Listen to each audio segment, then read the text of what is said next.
जी, सबसे पहले तो मैं बता दूं कि आदरणीय चेतन जी और राधेश्याम जी मेरे बड़े भाई हैं, मैं इनकी बहुत इज्जत करता हूं।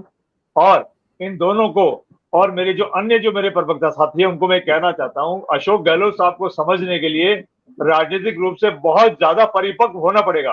अशोक जी। गहलोत जी का केवल मात्र एक मकसद है, भारतीय जनता पार्टी को और विपक्षी पार्टी को किस तरीके से पटकने दी जाए, वो इसमें बहुत माहिर है। और आदरणीय नरेंद्र मोदी जी अगर राजस्थान में परेशान है, आदरणीय अमित शाह जी अगर पूरे हिंदुस्तान में परेशान है, तो केवल एकमात्र व्यक्ति है, वो अशोक गहलोत साहब। अशोक गहलोत साहब की राजनीति इतना बड़ा अनुभव है उनका कि उनके अनुभव को, उनकी बात को समझना बहुत कठिन है।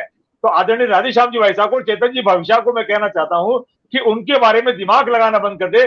सिर्फ एक बात दिमाग लगाए भारतीय जनता पार्टी कि कांग्रेस पार्टी का वो मुकाबला किस तरीके से कर पाएगी। मैं आपको कहना चाहता हूं कि 2023 में कांग्रेस पार्टी आदरणीय सचिन पायलट जी को, डॉक्टर साहब जी को, तमाम साथियों को लेकर के चुनाव लड़ेगी। और 2023 में पहले से बेहतर तरीके से हम भारतीय जनता पार्टी को पटक नहीं देंगे।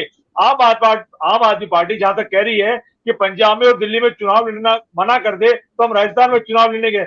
मैं आम आदमी पार्टी को कह रहा हूं कि आइए, राजस्थान में आपका हार्दिक स्वागत है, अभिनंदन है। हम 200 की 200 सीटों पे आपको चुनाव लड़वाना चाहते हैं। आप यहाँ चुनाव लड़े, आपका स्वागत है। और 200 की 200 सीटों में अगर कांग्रेस पार्टी ने आपकी जमानतें जब्त नहीं की, तो मैं आपको ये कहना चाहता हूं, हम आपकी 200 की 200 सीटों में जमानतें जब्त करेंगे। और पिछला जो उपचुनाव राजस्थान में हुए थे, उन उपचुनाव में हमने भारतीय जनता पार्टी की जमानतें जब्त की है। कईयों को तो तीसरे चौथे स्थान पे भेजा है। इसलिए भारतीय जनता पार्टी और आम आदमी पार्टी राजस्थान में मुंगेरी लाल के हसीन सपने देखना बंद कर दे। जब तक राजस्थान में गहलोत साहब है, कांग्रेस में गहलोत साहब है, आम आदमी पार्टी और भारतीय जनता पार्टी दोबारा 2023 में किसी भी सूरत में नहीं आएगी। मैं आपके चैनल पे इस बात को ठोक ठोक के कह रहा हूं।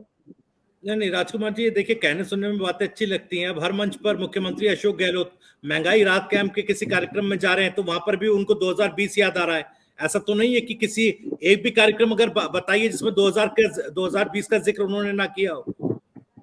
अब आप कह रहे मैं हैं कि आपको तमाम लोग एक हैं, तो फिर ये बातें कहनी बार बार जरूरी क्यों पड़ रही है? जरूरी और इसलिए फिर करनी पड़ रही है। अगर इतना कॉन्फिडेंट, जितना कॉन्फिडेंस आप दिखा रहे हैं, तो फिर आखिरी समय तक का भी इंतजार कर लीजिए। जल्दबाजी फिर क्यों है सर? सवाल यही है ना कि अगर इतना कॉन्फिडेंस है तो फिर ये जल्दबाजी क्यों? जो कार्यकर्ता अब टिकट मिलने पर काम करेगा वो तो आखिरी दम तक काम करेगा।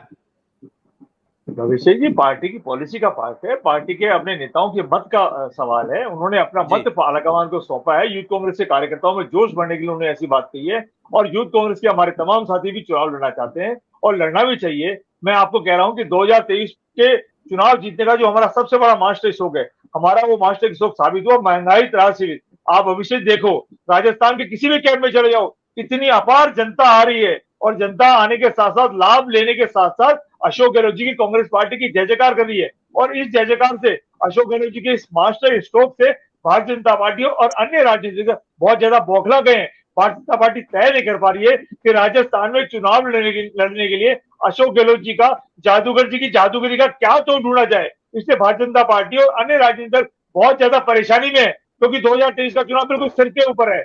आने वाले ठीक है। 4-5 महीने बाद चुनाव है। और 5.25 साल शासन करने के बावजूद भी राजस्थान हिंदुस्तान का पहला एकमात्र राज्य ऐसा है जहां सरकार विरोधी लहर नहीं चली है।